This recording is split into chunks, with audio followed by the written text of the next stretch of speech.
Hey everybody, it's me, FGD4619, back again with part 2 of my Absolute Powerforce review. As in part 1, I believe I went over the synchros, which will be coming in Absolute Powerforce. In this set, I'll be talking about a specific archetype of cards. This time, I'll be talking about the cards that Goodwin used.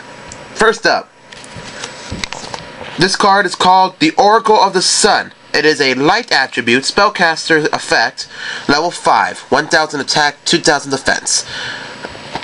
What he does is, if your opponent controls a monster and you control no monsters, you can special summon this card from your hand. When this card on the field is destroyed and sent to the graveyard, you can add one red ant Escato or Supay, from your deck to your hand. So basically, I believe this archetype is supposed to be focusing around the two synchros I talked about in my last video, the Sun Dragon and the Moon Dragon.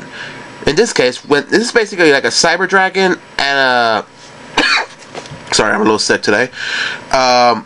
It's basically like a Cyber Dragon, but also if he's destroyed and sent to the graveyard, you can get your two tuners which are needed to bring out the Sun Dragon or the Moon Dragon, either Supay or the Red Ant.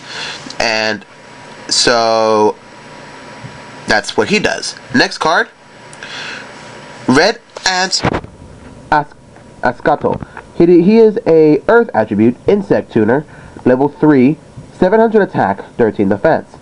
When this card is destroyed by battle and sent to the graveyard, you can select one level 5 monster in your graveyard and special summon it. Its effects are negated and it is sent to the graveyard during the end phase of that turn. So, let's see here. I don't know. Maybe it's okay if you're running if you're gonna be building a deck focusing around the two Sun and the Moon Dragon. Then most likely you're probably gonna have two of these, because you can have one on the field, attack with your extra red ant, I guess. Supposed to summon your Oracle of the Sun from the grave, and then tribute those guys. But I forgot the levels of the Sun and Moon Dragon. That's how smart I am today. But he's an iffy card. I mean, he's a tuner, so you can probably use it for whenever. So it's up to you guys to figure out if this specific tuner was good or not. Next one, Stone Statue of the Lamenting God. He is a dark attribute, rock, and effect. Level 2, 0 attack, 500 defense. Activate this effect by removing from play one tuner monster in your graveyard. Special summon this card from your hand.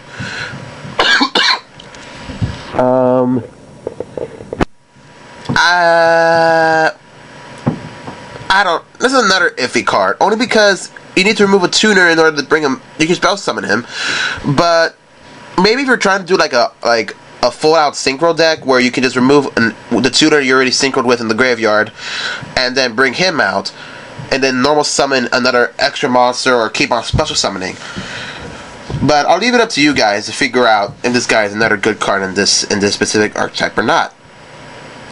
Next card, it is pronounced, I believe, Apocatequil. Yeah.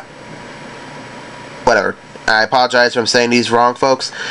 It is a light attribute, Thunder effect, level 4, 1800 attack, 1200 defense. If you control a face-up tuner monster, the level of this face-up card on the field is treated as being 5. When this card on the field is destroyed and sent to the graveyard, you can select one Oracle of the Sun in your graveyard and special summon it. I'm starting to think that the Oracle of the Sun and this guy are kind of intertwining, only because if Oracle of the Sun is destroyed, you get to bring out either one of your tuners and bring them and put them in the field, and then your next turn bring him out. He becomes at level 5. So basically, you can basically synchro for any of the dragons already. So yeah, so I'm basically correct. In this set, the archetype, one of the archetypes focuses a lot around, I'm guessing, the two dragons, Sun Dragon and Moon Dragon, and Oracle of the Sun. Next card, Supay, that is one giant head.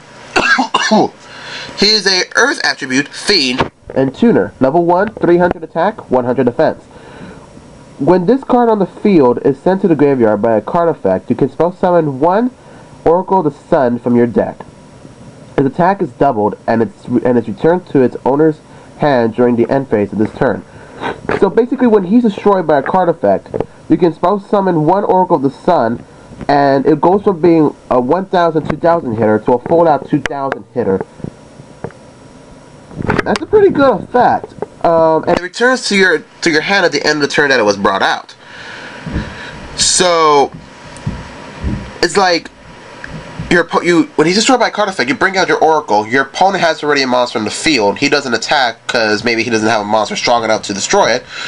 You send it back to your hand. Next turn, special summon it. Bring out one of your tuners, and next thing you know, you got an instant synchro. It's a pretty good, but then again, to me, any card that has to deal with special summoning a monster and then sending it back to your hand, to me, it's a good card. But I'll leave it up to you guys once again. Next one of the spell cards. Spell card. Where are you? There we go. Temple of the Sun. It is a it is a continuous spell card. While this card is on the field, all face-up monsters you control that were spell summoned from the graveyard gain 300 attack. Interesting, considering that both the Sun and Moon Dragon can be, whenever they're destroyed, they can bring out one of them from the graveyard.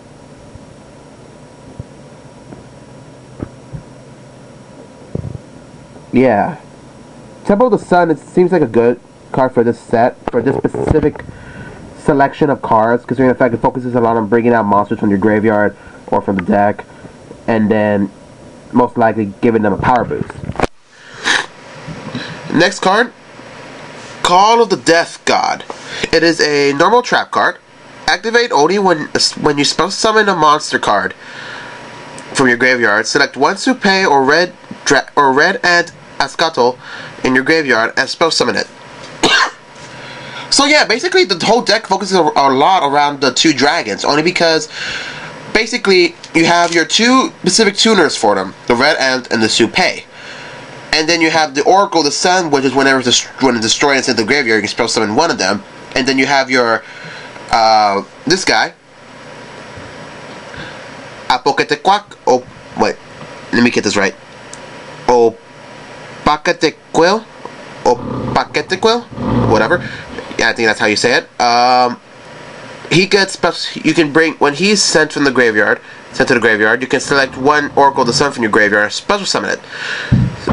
So it seems like a lot. So the deck focuses all around about the tuners, the red Ant and the Supay. So tell me what you guys think. Do you think this specific archetype for the Absolute Powerforce is going to be any good, and you guys think it's going to be competitive? Please leave a comment or video response or PM me telling me what you guys think. This is FGD4619 signing off, and unite to duel, everybody. See you guys later.